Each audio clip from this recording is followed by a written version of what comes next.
Assalamualaikum warahmatullahi wabarakatuh.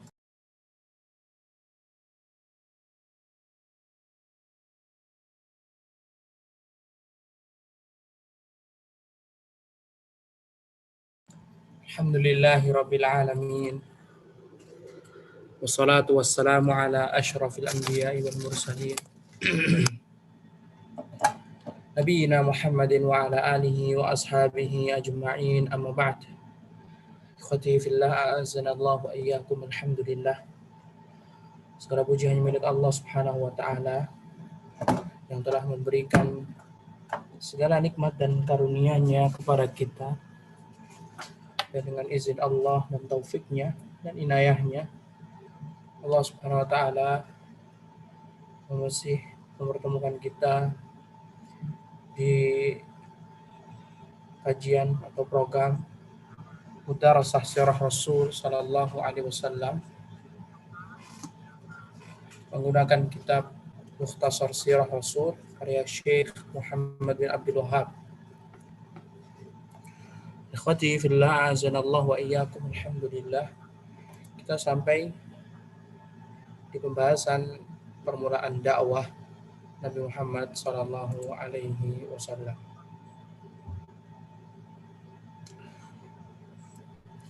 Pada pertemuan sebelumnya, ikhwati fillah, azanallahu wa iyyakum, telah kita ketahui bagaimana wahyu Allah Subhanahu wa taala turun pertama kali kepada Nabi Muhammad sallallahu alaihi wasallam, diawali dengan ar-ru'yah as-shadiqah, mimpi yang benar. Ini Rasulullah sallallahu alaihi wasallam bermimpi, kemudian dari mimpi tersebut menjadi kenyataan di pagi harinya, dan itu dimulai ketika Rabiul Awal. Kemudian setelah itu Rasulullah tahannuts, berdiam diri, mengasingkan ibadah kepada Allah saja, kepada Allah di Gua Hira, gua yang sangat sempit, sekitar 6 kilometer ya.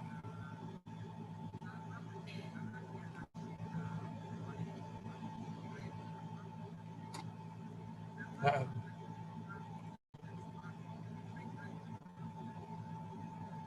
6 kilometer nih.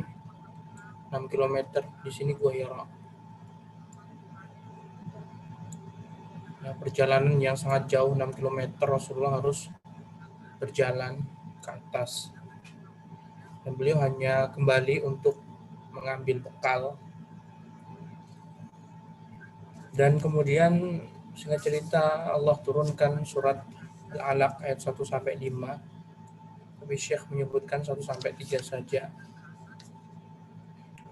Kemudian terjadilah percakapan antara Waraqah bin Naufal, seorang yang dikatakan dia masuk Islam dalam riwayat Imam Tirmidzi. Dan lama kemudian Waraqah pun juga meninggal, tidak dapat membantu Nabi SAW. Kemudian Syekh Muhammad bin Abdul Wahhab juga membahas berkaitan tentang jenis-jenis wahyu yang turun. Ada di dalam mimpi jenis wahyu yang turun kepada Nabi ketika Nabi sedang tidur, kemudian bisikan malaikat langsung dalam hati Nabi. Kemudian ada juga jenis malaikat tiba datang pada Nabi dengan wujud manusia, bukan wujud aslinya.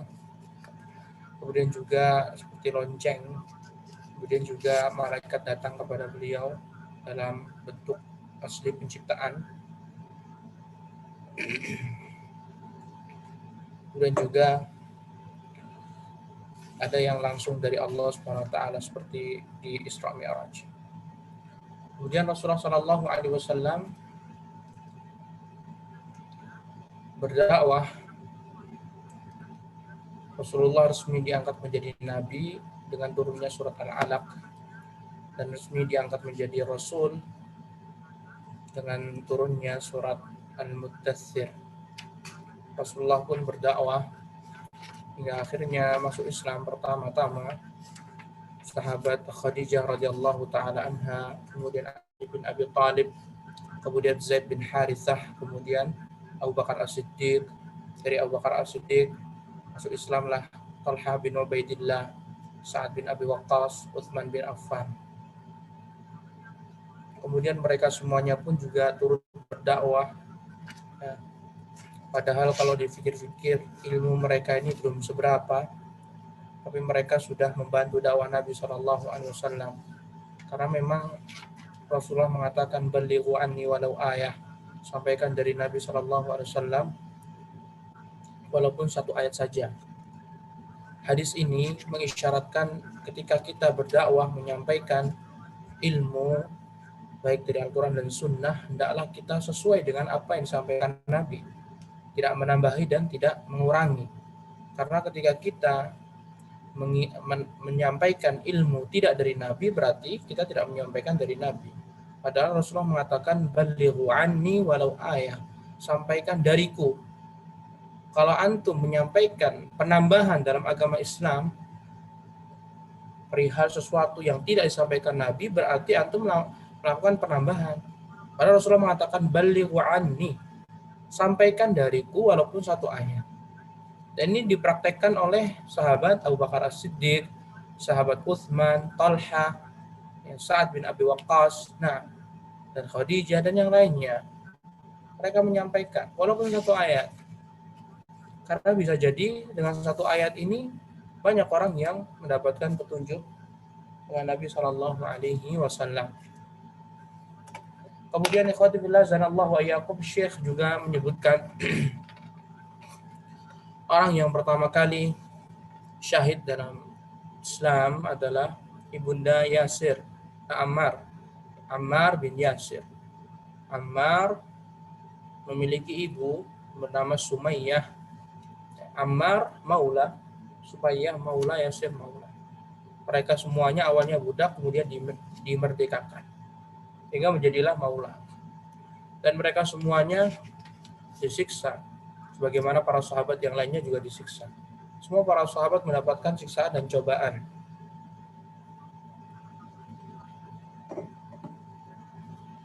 Hingga kerap kali Rasulullah Shallallahu Alaihi Wasallam ketika sedang melalui keluarga Ammar bin Yasir yang kala itu disiksa oleh orang-orang Quraisy, diantaranya juga Abu Jahal, Rasulullah mendoakan sabran ala Yasir fa inna mau'idakumul jannah. Sabarlah wahai keluarga Yasir, karena tempat kalian di surga insyaallah. Yang ini ikhwati fillah zanallahu wa iyyakum, lantaran Rasulullah sallallahu alaihi wasallam tidak diperintahkan untuk mengangkat pedang. Dakwah Nabi untuk pertama kali beliau hanya menggunakan lisan. Hanya menggunakan lisan. Mengingat betapa susahnya dan sulitnya berdakwah dengan lisan terlebih dahulu. Sama, kalau seandainya saat ini kaum muslimin sedang lemah, tidak memiliki kekuatan di hadapan musuh-musuh Islam, maka selayaknya muslim tadi berdakwah dengan lisannya. Dan ini Allah SWT sudah mengisyaratkan di Al-Quran Al-Karim. La tuti'il kafirin wajahidhum bihi jihadan kabira, dalam surat Al-Furqan. Dan janganlah kalian mengikuti orang-orang kafir, dan berjihadlah dengan Al-Quran dengan jihad yang besar. Mengisyaratkan berdakwah dengan Al-Quran, berdakwah dengan sunnah, melalui ceramah, mimbar-mimbar, tulisan, status, dan yang lainnya, itu merupakan jihad. Karena jihad ini bertingkat-tingkat. Baru nanti ketika Rasulullah hijrah kota Madinah, Allah izinkan untuk berperang. Kemudian Allah perintahkan berperang untuk jika kaum muslimin diperangi. Kemudian terakhir, tahapan keempat, wajib berperang, baik diserang maupun tidak diserang. Dan lihatlah, hikmah dari dakwah Rasul Shallallahu Alaihi Wasallam yang dibimbing oleh Allah Subhanahu Wa Taala. Betul-betul Allah Subhanahu Wa Taala telah membimbing Nabi Shallallahu Alaihi Wasallam. Sehingga dakwah itu tidak harus atau tidak selamanya dengan mengangkat pedang, dengan teriak, dengan kekerasan, tidak. Kemudian ikhwati fillah azanallahu wa iyyakum,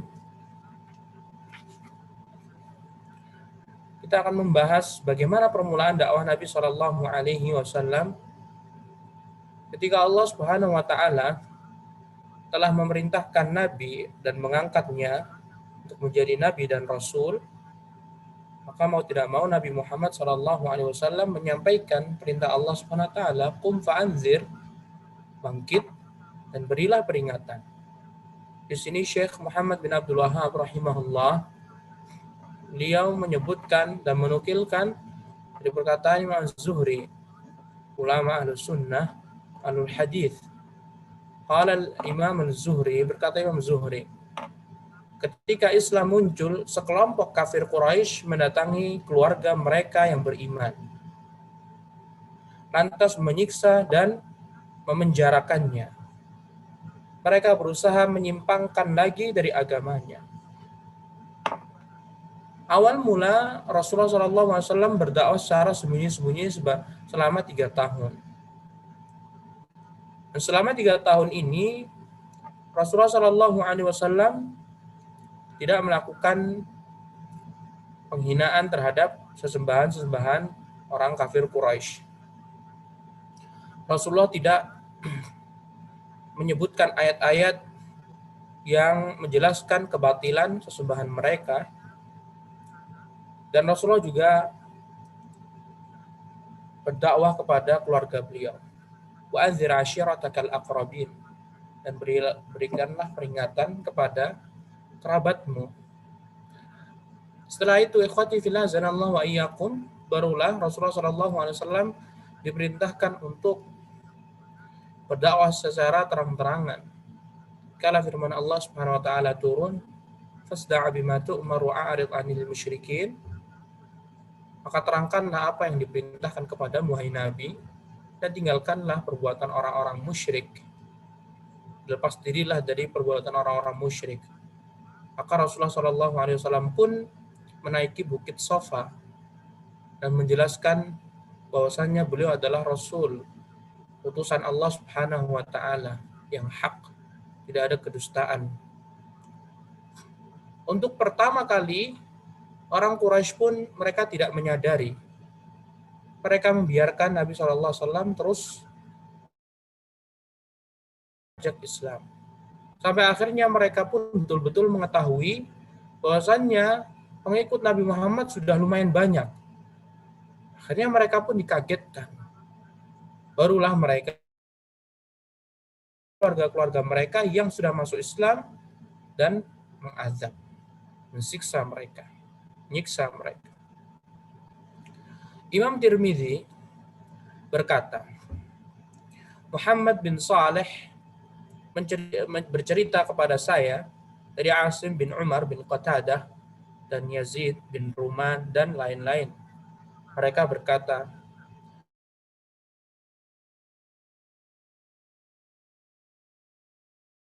di Mekah selama 3 tahun. Beliau memproklamirkan dakwah pada tahun keempat. Jadi beliau Rasulullah SAW mengumandangkan, menerangkan dakwah beliau, ya, berdakwah secara terang-terangan di tahun keempat kenabian. Sudah 3 tahun baru. Nah, pada masyarakat. Nah, sehingga beliau pun berdakwah secara terang-terangan kepada masyarakat Quraisy selama 10 tahun. Karena Rasulullah fase Mekah 13 tahun, 3 tahun sembunyi-sembunyi, 10 tahun terang-terangan. Beliau memanfaatkan musim haji setiap tahunnya. Kita tidak mengetahui apakah Rasulullah SAW memanfaatkan musim haji ini semenjak diperintahkan dakwah terang-terangan atau setelah pemboikotan. Karena kebanyakan di buku-buku sirah disebutkan dakwah Rasulullah SAW pada musim haji itu setelah pemboikotan. Setelah tahun 10 kenabian, Rasulullah berdakwah, tahun 11 berdakwah, kemudian tahun 12 juga berdakwah, tahun 13 berdakwah. Untuk tahun 11 masuk Islamnya 6 orang Ansor. Kemudian tahun 12 masuk Islamnya 12 orang Ansor, laki-laki semuanya, dan berbaiat kepada Nabi, sehingga disebut baiat Aqabah pertama.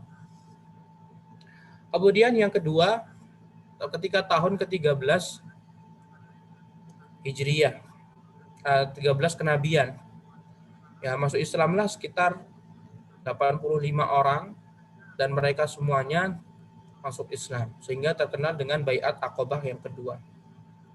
Nah, tapi ketika kita melihat dari zahir riwayat ini, iwafil mawasim kulla amin, setiap tahun, mengisyaratkan Nabi Muhammad SAW berdakwah itu kepada jamaah haji pada setiap tahunnya.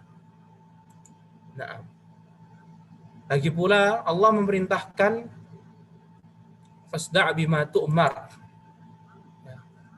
Dan juga Nabi diangkat menjadi Rasul. Itu mulai dari surat Al-Muddathir. Sehingga tidak menutup kemungkinan Rasulullah SAW pun berdakwah ketika musim-musim haji. Menggunakan musim haji untuk berdakwah. Nah, akan tetapi dakwah beliau ketika musim haji tidak membuahkan hasil. Sampai akhirnya nanti ketika tahun ke-11, 6 orang masuk Islam. Kemudian tahun 12 ada 12 orang masuk Islam dari Aus Khazraj. Kemudian juga tahun ke-13 kenabian masuk Islamlah lebih dari 80. Nah, dan bagaimana Nabi SAW berdakwah, ikhwah, dilanjutkan di sini, ya. Rasulullah berdakwah memanfaatkan musim haji setiap tahun. Nah, setiap tahun semenjak Allah perintahkan. Nah, jadi ya sekitar 10 tahun Rasulullah SAW dakwah ketika musim haji sampai beliau hijrah ke kota Madinah. Kemudian mendatangi orang-orang di tempat persinggahan mereka. Lihatlah, Rasulullah SAW door to door, ya, berdakwah, ya, mendatangi kemah-kemah mereka, mendatangi rumah-rumah mereka. Nah, tetapi ingat, Rasulullah sudah memiliki ilmu dari Allah Subhanahu wa taala. Adapun kita ketika kita berdakwah, mengajak orang lain pada Islam, dan kita tidak memulai dakwahnya seperti dakwah Nabi berkaitan tentang tauhid, maka ini sangat disayangkan sekali. Semangat berdakwah door to door, kalau tidak dimulai seperti Nabi SAW mendakwah tauhid, maka tidaklah sia-sia. Maka dakwah sia-sia. Nah, kemudian ikhwati fillah zanallahu wa iyyakum, Rasulullah juga tidak hanya ke rumah-rumah mereka. Rasulullah juga berdakwah di pasar Ukaz, ya, di pasar juga. Kemudian berdakwah di Mijannah. Kemudian juga berdakwah di pasar Zilmajaz. Kalau antum perhatikan semuanya ini mengisyaratkan bahwasannya Nabi Muhammad ini begitu antusias mengajak seluruh manusia untuk beribadah kepada Allah dan mengesakannya. Rasulullah mengharapkan seluruh manusia itu masuk Islam. Seluruh manusia harus masuk Islam. Lihatlah semangat Rasulullah SAW. Beliau tidak mengenal lelah. Beliau berdakwah terus, berdakwah terus, berdakwah terus, berdakwah terus, berdakwah terus. Dan lihatlah, ya, dari dakwah beliau, dari perjuangan beliau, dari tempat ke tempat, ya, dari peristiwa ke peristiwa, dari rumah ke rumah, itu tidak menghasilkan sedikit sekali. Tidak ada faedahnya kecuali sedikit sekali. Yang masuk Islam cuma sedikit saja. Sehingga kalau misalkan kita hanya berdakwah, misalkan di YouTube atau di kajian, dan kita hanya memiliki jamaah paling cuma 5 orang saja selama bertahun-tahun, ya harus dimaklumi. Apakah antum seperti Nabi SAW semangatnya? Kalau antum sudah melaksanakan semangat seperti Nabi, dakwah door to door, di setiap pertemuan, menyampaikan. Ya. Kalau belum juga mendapatkannya, ingat Nabi SAW bertahun-tahun berdakwah, tapi sedikit yang masuk Islam. Dan Nabi SAW berusaha. Dan memang seorang dai harus berusaha. Adapun hasilnya diserahkan kepada Allah Subhanahu wa taala.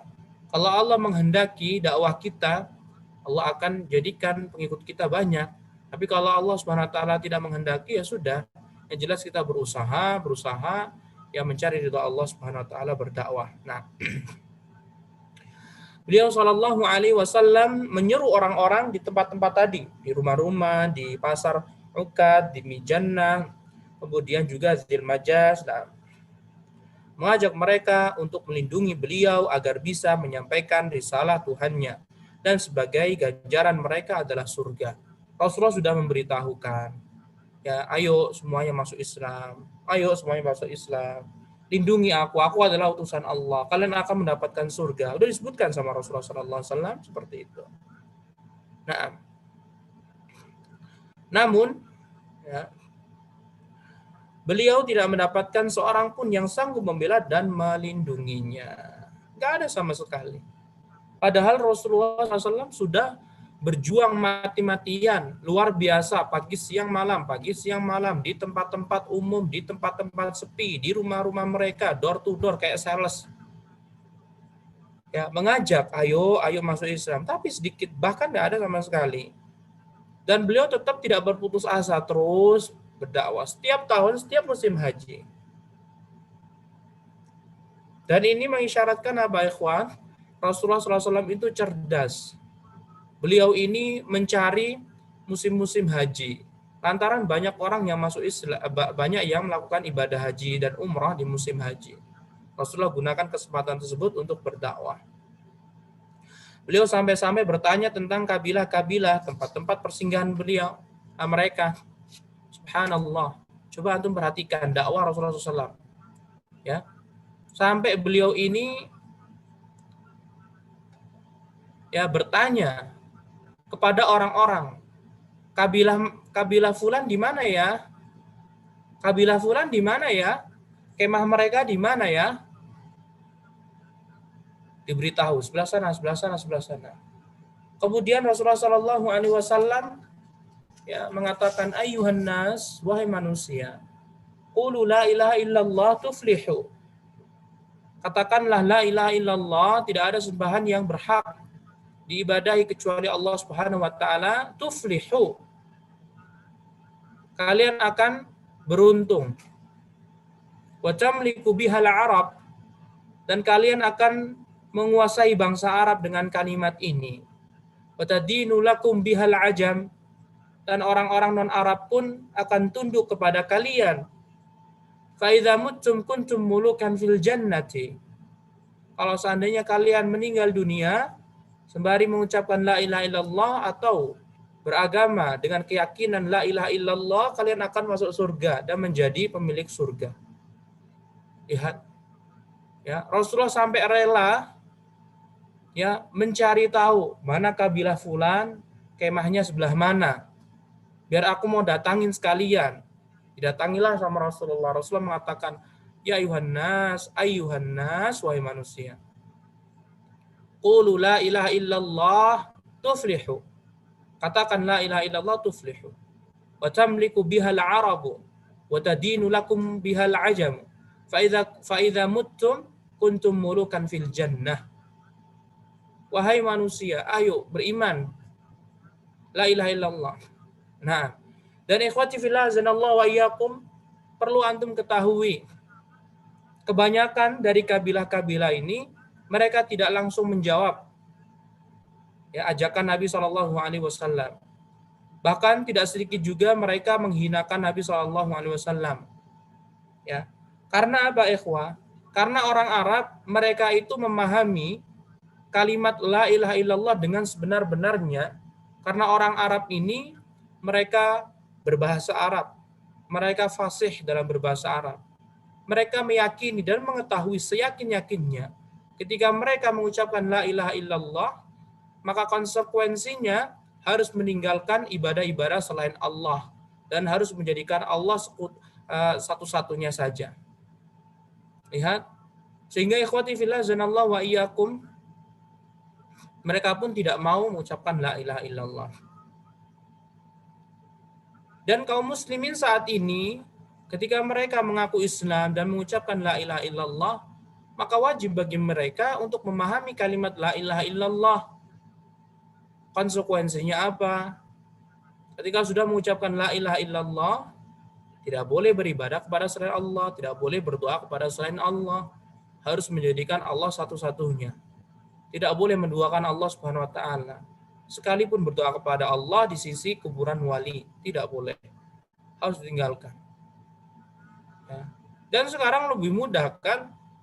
Kalau antum tidak bisa memahami bahasa Arab, kan ada ya, yang memahamkan antum dengan bahasa Indonesia atau bahasa daerah antum. Dan ikhwati fillah zanallahu wa iyyakum, ingat, dakwah Rasulullah SAW ini tidak mulus. Tidak mulus. Karena apa, ikhwah? Karena di belakang beliau pasti ada pamannya. Paman bukan kandung, tapi paman seayah. Siapa? Siapa lain kalau bukan Abu Thalib. Abu Thalib. Bahkan di riwayat lain, Abu Thalib bersama Abu Jahal. Selalu di belakang Nabi SAW. Abu Thalib pun mengatakan, la tuti'uh. Jangan kalian, hai bangsa fulan, hai kabilah fulan, jangan ikuti dia. Fa'innahu sabi' kazzab.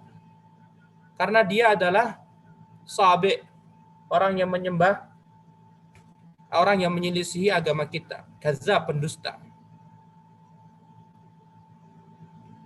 Sehingga orang-orang pun meyakini, akhirnya mereka pun meninggalkan Nabi SAW.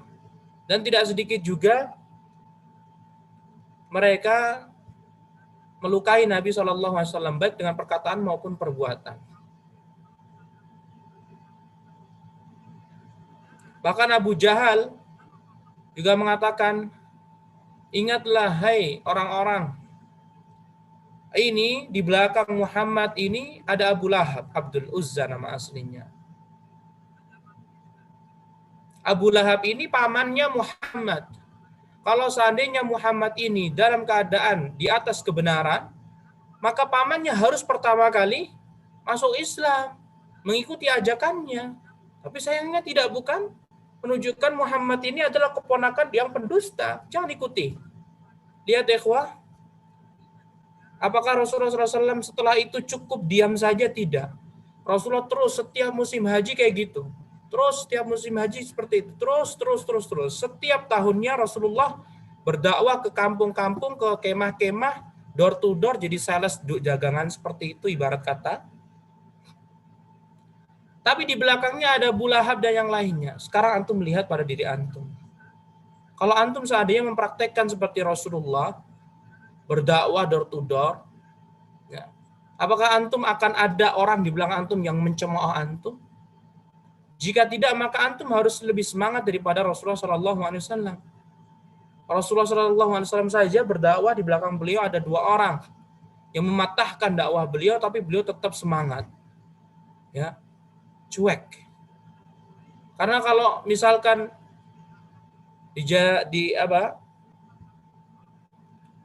terlalu difikirkan akan menjadikan beliau melemah. Maka antum harus semangat. Selama tidak ada yang menggembosi dakwah antum, sudah antum semangat. Lihatlah Rasulullah SAW door to door. Nah, sama juga ketika antum seorang dai dan memiliki ilmu, penuntut ilmu, talibul ilm, antum datangi takmir masjid. Antum datangi pengurus-pengurus masjid. Minta kepada mereka. Kalau misalkan antum malu door to door, dikira memaksakan kehendak antum, padahal Rasulullah juga sama door to door, pastinya tidak menutup kemungkinan di zaman beliau ketika door to door ke rumah-rumah itu, pasti Rasulullah juga disebut pengganggu rumah, ketenangan, dan yang lainnya. Sama. Kalau antum malu dan gak berani, ya sudah, datangi takmir masjid. Minta jadwal. Ya, berikan ana jadwal, kultum, kuliah 7 menit. Berikan ana jadwal, sepekan sekali, minta. Kalau antum tidak door to door dan juga tidak mengisi kajian di masjid, bagaimana Islam akan jaya di negeri kita? Padahal antum talibul ilmi, penuntut ilmu. Lihatlah Abu Bakar dan sahabat-sahabat lainnya. Mereka berdakwah, membantu dakwah Nabi SAW, tidak menunggu bertahun-tahun kan, baru dapat ilmu langsung semangat. Justru malah ketika mendapatkan ilmu walaupun sedikit, antum menyampaikan, ya, itu membuat Allah Subhanahu wa taala akan menambahkan ilmu antum. Semakin banyak kita berdakwah, semakin banyak Allah Subhanahu wa taala akan limpahkan ilmu untuk kita. Nah, kemudian ikhwati fillah azanallahu wa iyyakum. Rasulullah sallallahu alaihi wasallam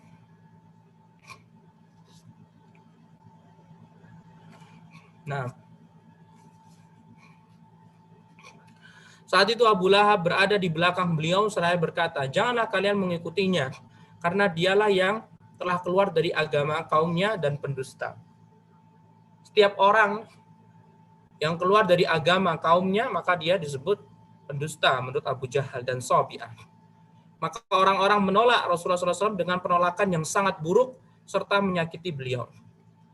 Walaupun tidak semua kabilah, tidak semua orang yang didakwai Nabi SAW menolak dengan keras. Tetapi ya, ada sebagian mereka yang cuma diem, ada yang sebagian mereka tidak menggubris, ya ada sebagian mereka cuma ya pergi, ada yang menyakiti Nabi SAW. Intinya berbagai macam sambutan. Mereka mengatakan keluargamu lebih berarti tentang dirimu. Nah, jadi kabilah dakwah Nabi malah mengatakan keluargamu lebih mengerti tentang dirimu karena ketika mereka tidak mau mengikutimu.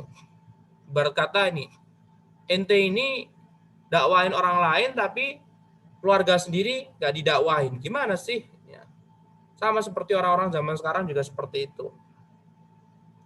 Kalau misalkan antum diberikan cobaan seperti ini, misalkan orang tua antum ya qadarullah belum bisa mengamalkan syariat Islam, kakak ya adik antum juga sama, dan antum seorang ustaz, seorang dai,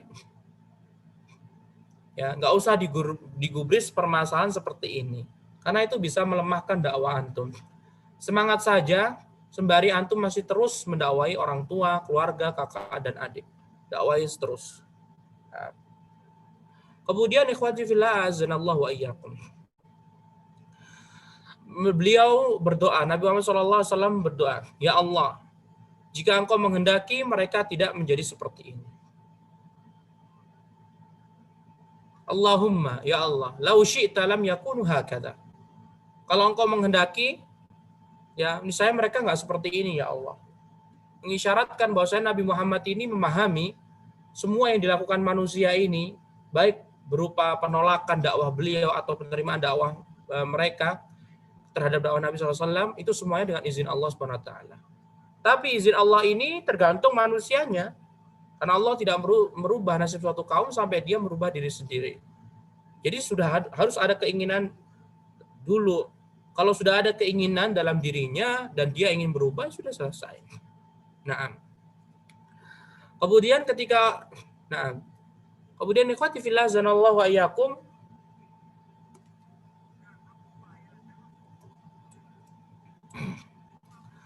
Syekh Muhammad bin Abdul Wahab atau tadi ini riwayat ya menyebutkan, tatkala turun firman Allah Subhanahu wa taala wa anzir ashiratakal aqrabin.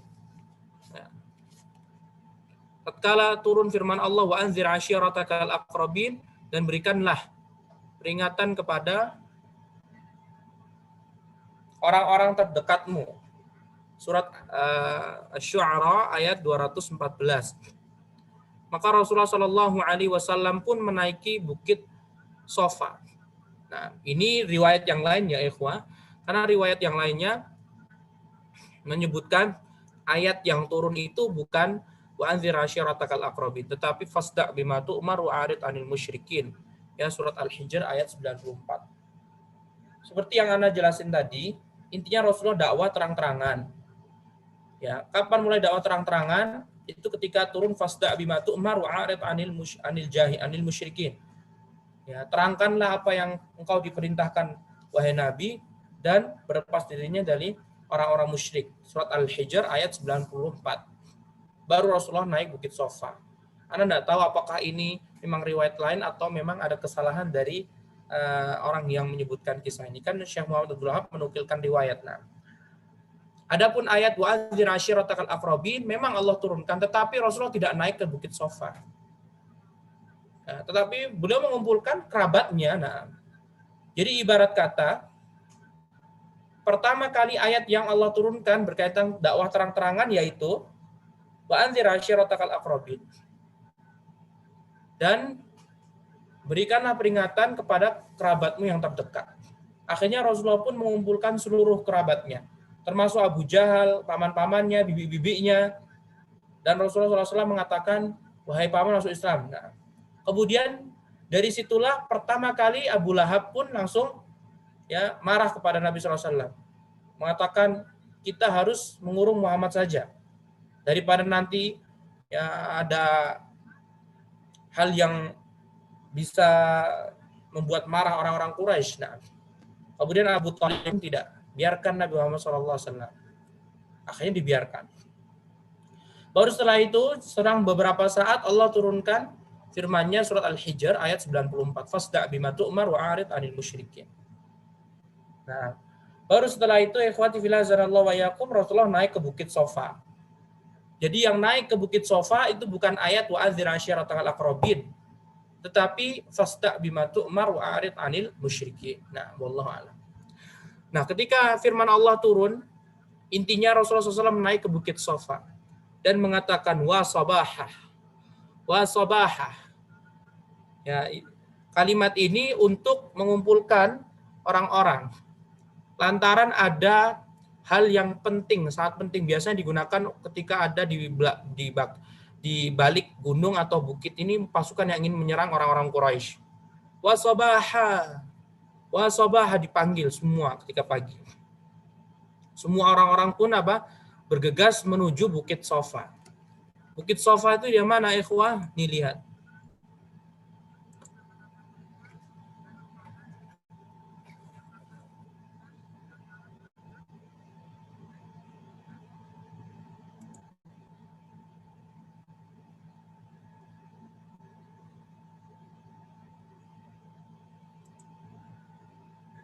Mana ini?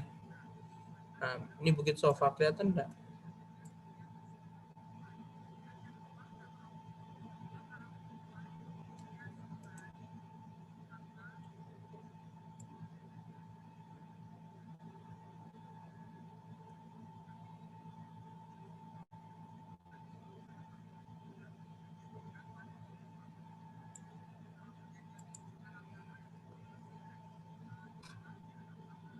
Sebelah selatannya Ka'bah.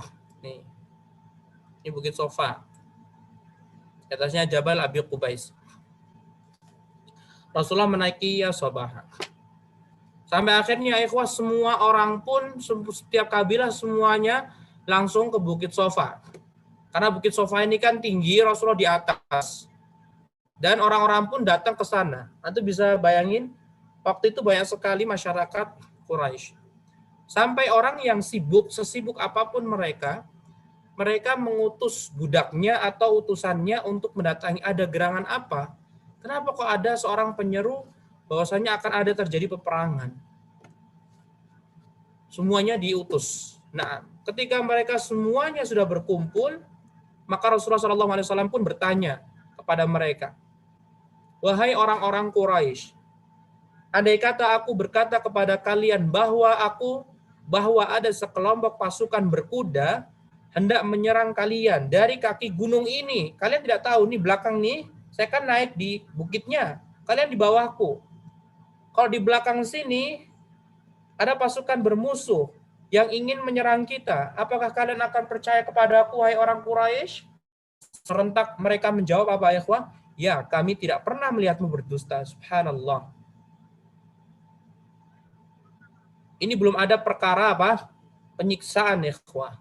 Betul-betul Rasulullah SAW sudah berdakwah secara sembunyi-sembunyi 3 tahun, dan lihatlah dakwah Nabi selama 3 tahun ini betul-betul dakwah yang rahasia dan rapih sekali sampai tidak tercium oleh orang-orang Quraisy. Nah, akhirnya tiga tahun berlalu dan Rasulullah pun menaiki Bukit Safa. Apa kalian percaya kepadaku? Orang Quraisy pun menjawab, kami percaya kepadamu. Karena Nabi Muhammad tidak pernah berdusta. Tidak pernah Nabi Muhammad SAW berdusta. Masih ingatkah antum kisah ketika Rasulullah berumur 35 tahun? Yang Rasulullah SAW digelari dengan Al-Amin, orang terpercaya. Masih ingatkah perkataan Khadijah kepada Nabi? Bagaimana kemuliaan Nabi SAW? Beliau selalu menyambung tali silaturahmi. Rasulullah SAW selalu membantu orang yang miskin, yang tidak memiliki pekerjaan. Rasulullah carikan. Subhanallah, masih banyak lagi. Nah, kemudian Rasulullah SAW pun lantas langsung mengatakan, wahai orang-orang Quraisy, sesungguhnya aku memperingatkan kalian akan datangnya azab yang pedih. Lihat, langsung sontak saja mereka pun kaget, apa ini, azab apa ini gitu. Nah, pamannya Abu Lahab itu juga kumpul. Sebelumnya Abu Lahab ini ketika pertemuan keluarga pas wa'anzir ashiratakal aqrabin surat Asy-Syu'ara tadi, Abu Lahab sudah memperingatkan Muhammad, kamu sudah cukup saja, nggak usah ngasih orang-orang Quraisy. Nah, pamannya melarang. Dan lihatlah ikhwah, terkadang ketika kita berdakwah pasti ada orang-orang terdekat kita yang menghalangi dakwah kita, pasti. Ya, baik antum mengetahui apa, antum tidak mengetahui. Nah, apalagi antum berdakwah ingin mengembalikan mereka semuanya kepada Al-Quran dan Sunnah.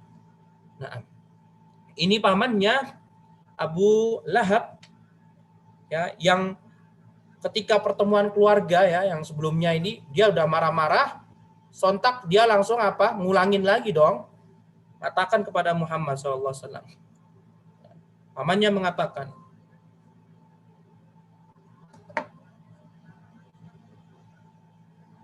nah, pamannya mengatakan, sungguh, nah, celaka engkau wahai Muhammad. Hanya perkara inikah kau mengumpulkan kami? Tabban lak. Celaka kamu Muhammad. Lihat, yang lainnya diam loh ikhwah. Yang lainnya diam. Cuma mereka kaget, ini ada apa nih kok Muhammad tiba-tiba mengatakan Muhammad ini azab. Membawa azab begitu. Atau memberitahukan azab yang akan turun. Akhirnya pamannya yang sebelumnya sudah tahu di pertemuan keluarga langsung marah-marah. Celaka engkau wahai Muhammad. Dalam hal inikah kamu mengumpulkan kami?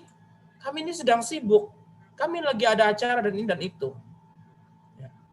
Sehingga ikhwah, lihatlah, yang seharusnya seorang paman atau orang terdekat itu membantu dakwah keponakannya, dia malah mengata-ngatai. Hingga akhirnya Allah pun menurunkan firman-Nya. Tabbat yada abi lahabi wa tab, ma aghna anhu maluhu wa ma kasab. Surat yang sangat masyhur sekali yang antum fahami. Binasalah kedua tangan Abu Lahab dan sesungguhnya dia akan binasa. Tidaklah berfaedah kepadanya harta bendanya dan apa yang dia usahakan. Lihat. Dan ikhwati fillah azanallahu wa iyyakum, seketika itu Abu Lahab pun marah-marah dan pulang. Ditanyailah oleh istrinya, ada apa? Kemudian Abu Lahab pun mengatakan, Muhammad telah mengatakan, katanya tuh datang dari Allah. Allah memberitahukan. Ingat ya ikhwah, Abu Lahab juga menyembah Allah, tapi menyekutukan juga. Sama.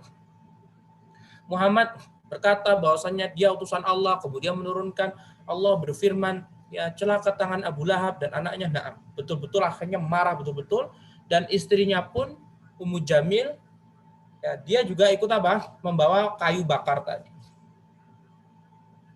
Ya, kayu atau yang berduri, setiap jalan yang dilalui Nabi SAW pun langsung disebarkan, sebarkan.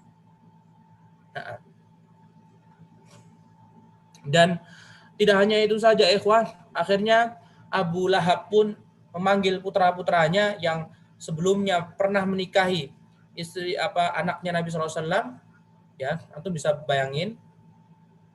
Berarti ini kejadian Rasulullah umur 43 tahun.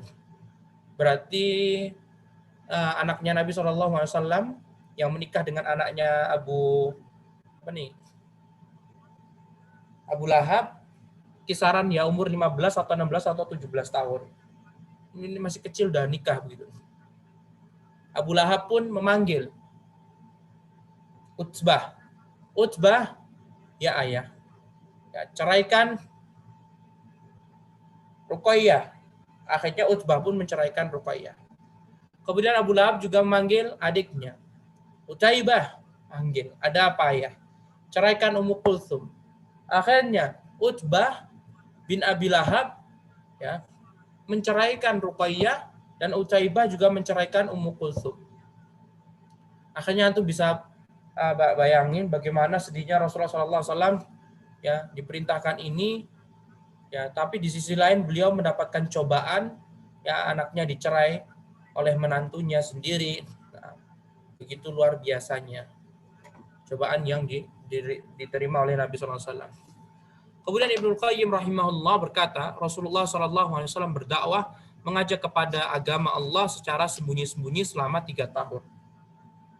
Jadi Rasulullah SAW mengajak secara sembunyi-sembunyi selama 3 tahun.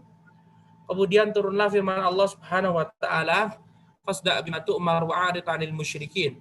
Maka sampaikanlah olehmu secara terang-terangan segala apa yang diperintahkan kepadamu dan berpalinglah dari orang-orang yang musyrik. Nah,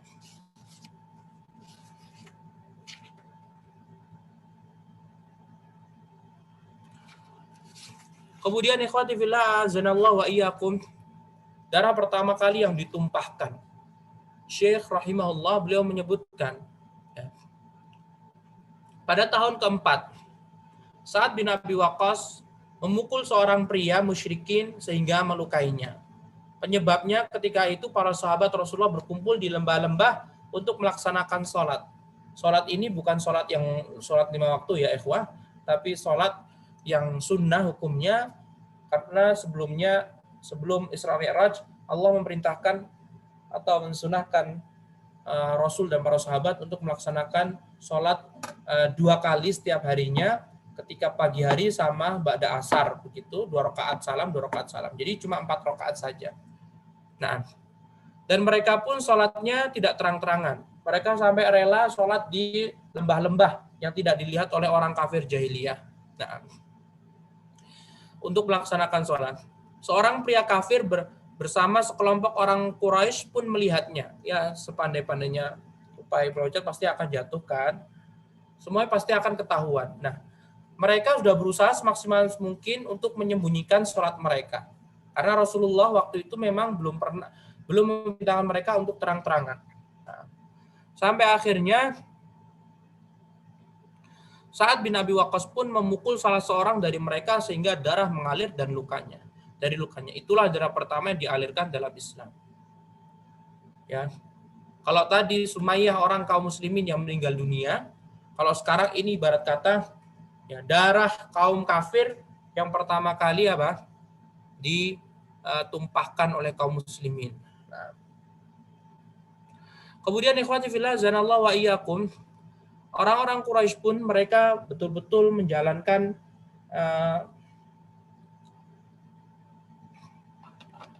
mereka berusaha semaksimal mungkin untuk menghalangi dakwah Nabi SAW. Berbagai cara mereka gunakan. Dari mulai cemoohan lisan, ya, hinaan lisan, sampai mereka pun mengazab para sahabat ridwanullah alaihim ajma'in. Dan Syekh Muhammad bin Abdul Wahab menyebutkan cemoohan orang-orang musyrik. Biasanya ketika Nabi SAW duduk dikelilingi oleh para sahabat, beliau yang berasal dari golongan orang-orang lemah seperti Ammar bin Yasir, Khabbab bin Arad, Suhaib Ar-Rumi, dan Bilal bin Rabah dan lain-lainnya, jika berlalu di hadapan mereka, orang-orang Quraisy akan mencemooh mereka. Orang-orang Quraisy mengatakan mereka, teman-teman Muhammad itulah orang-orang yang diberi karunia oleh Allah di antara kami, sambil mengejek. Nah, nadanya. Maka Allah pun ya berfirman dalam surat Al-An'am ayat 53, tidaklah Allah lebih mengetahui tentang orang-orang yang bersyukur kepadanya. Alaihissallahu bi'alama bisyakirin. Jadi Allah itu mengetahui orang yang lebih bersyukur itu siapa, apakah orang Quraisy, apakah orang-orang sahabat yang dari kalangan lemah tadi. Dan ikhwati fillah zanallahu wa iyyakum, orang-orang yang mengikuti Nabi SAW kebanyakan mereka memang dari golongan orang-orang yang lemah. Tetapi ini bukan berarti para sahabat ini mencari perkara duniawi, ibarat kata. Ibarat kata nih, mereka kan budak, ya kan? Ya mereka ini kan budak, disuruh dikerja, diberi tugas oleh majikan-majikan mereka dengan tugas yang berat sekali. Ketika Rasulullah mendakwahi, mereka langsung masuk Islam, bukan lantaran Islam ini apa? Bukan lantaran mereka ini ingin menjadi orang yang mulia, bukan seperti itu. Tapi memang para sahabat itu mengetahui kebenaran Islam. Jadi jangan suudzon para sahabat, terkhusus yang budak-budak itu. Ya, Bilal bin Rabah sudah masuk Islam, Ammar bin Yasir, Khabbab bin Arad, Suhaib Ar-Rumi. Mereka itu betul-betul mengetahui indahnya Islam, kebenaran Islam. Makanya mereka langsung masuk Islam. Dan Rasulullah juga memberitahukan bahwa dalam Islam ini tidak ada kasta-kasta, orang miskin, orang kaya, orang ini, ya budak, merdeka, semuanya diperintahkan untuk beribadah kepada Allah Subhanahu wa taala. Akhirnya mereka pun ini. Mengenai mereka itu pula Allah Subhanahu wa taala turunkan, dan orang-orang yang berhijrah kepada Allah sesudah mereka dianiaya, pasti Allah akan memberikan tempat yang bagus kepada mereka di dunia. Sesungguhnya pahala di akhirat adalah lebih besar kalau mereka mengetahui. Nah, kemudian ikhwati fillah zanallahu wa iyyakum, Abu Jahal pun mengatakan, demi Allah, jika kulihat Muhammad melaksanakan sholat, akan kuinjak batang lehernya.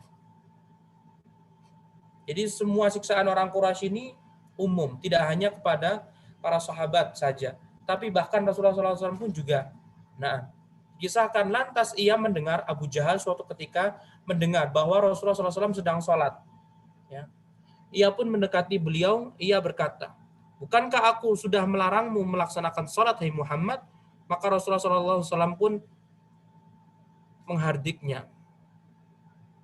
Abu Jahal pun berkata, engkau berani menghardikku, hai Muhammad, sedangkan aku adalah orang yang paling mulia di antara penduduk lembah ini, maksudnya orang Quraisy. Maka Allah pun ya berfirman dalam suratnya yang sangat masyhur, surat Al-Alaq ayat 9 sampai 10. Bagaimana pendapatmu tentang orang yang melarang seorang hamba ketika dia mengerjakan salat? Dalam beberapa riwayat lain disebutkan bahwa Abu Jahal berkata, bukankah aku sudah melarangmu, hai Muhammad? Demi Allah, di Mekah ini tidak ada orang yang lebih mulia daripada kelompokku, dari Bani Makhzum. Nah, kemudian Syekh juga menyebutkan riwayat yang lain. Siksaan orang-orang Quraisy yang mereka timpakan pada para sahabat dan Nabi Muhammad SAW sangatlah banyak sekali dan sadis. Ya. Maka hingga akhirnya Allah Subhanahu wa taala memerintahkan para sahabatnya untuk berhijrah untuk pertama kali di Habasyah. Pada kesempatan yang akan datang kita akan bahas hijrah pertama kaum muslimin ke negeri Habasyah setelah mereka mendapatkan cobaan dan siksaan dari orang-orang Quraisy.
Nah, akhir ikhwah, wallahu taala alam, wabillahi taufiq, wa sallallahu wasallam ala nabiyyina Muhammad wa ala alihi wa sahbihi wa sallama tasliman katsira. Assalamualaikum warahmatullahi wabarakatuh.